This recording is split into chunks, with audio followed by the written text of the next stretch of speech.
கிறிஸ்துவுக்குள் அன்பானவர்களே, உங்களை சந்திப்பதில் மகிழ்ச்சி அடைகிறேன். நியாயாதிபதிகள் 15:19. அப்பொழுது தேவன் லேகியில் உள்ள பள்ளத்தை பிளக்கப்படினார். அதிலிருந்து தண்ணீர் ஓடி வந்தது. அவன் குடித்தபோது அவன் உயிர் திரும்ப வந்தது. அவன் பிழைத்தான்.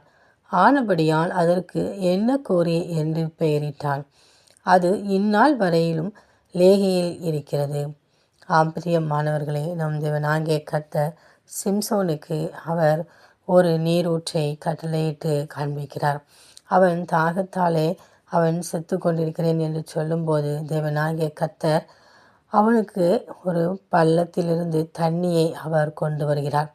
ஒருவேளை இந்த நாளிலே நாம் சந்திக்கிற பிரச்சனைகளும் போராட்டங்களும் ஒருவேளை நாம் தோல்வியை சந்தித்து விடுமோ, தேவன் நம்மோடு கூட இருக்கிறார் என்றால் அவரை காணவில்லையே என்று சொல்லி நம்முடைய கண்களினால் நாம் அவரை தேடும்போது அவர் இல்லாதது போன்று நமக்கு தெரியலாம்.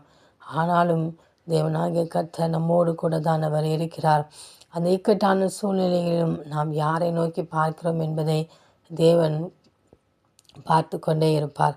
நாம் முழு மனதோடும் முழு இதயத்தோடும் தேவனாகிய கர்த்தர் ஒருவரையே நாம் நோக்கி பார்க்கும்போது அவர் நம் அருகிலேயே அதற்கான அந்த பிரச்சனைகளை தாண்டி போகக்கூடிய பலனையும் சத்துவத்தையும் தருவார். அந்த போராட்டத்திலிருந்து விடுதலையை நமக்கு கட்டளையிட்டு தருவார்.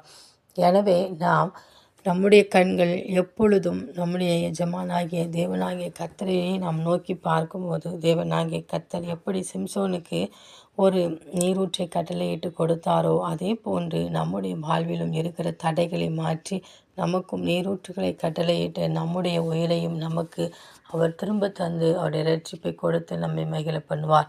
எனவே எல்லா சூழ்நிலையிலும் தேவனாகிய கர்த்தரையே நாம் நோக்கி பார்ப்போம். அப்பொழுது தேவனாகிய கர்த்தர் நமக்கு விசாலத்தை கட்டளையிட்டு தருவார். அந்த தேவனின் அன்பு கரங்களை நாம் பற்றி கொண்டு அவரோடு கூட வாழ்வோம். ஆமேன்.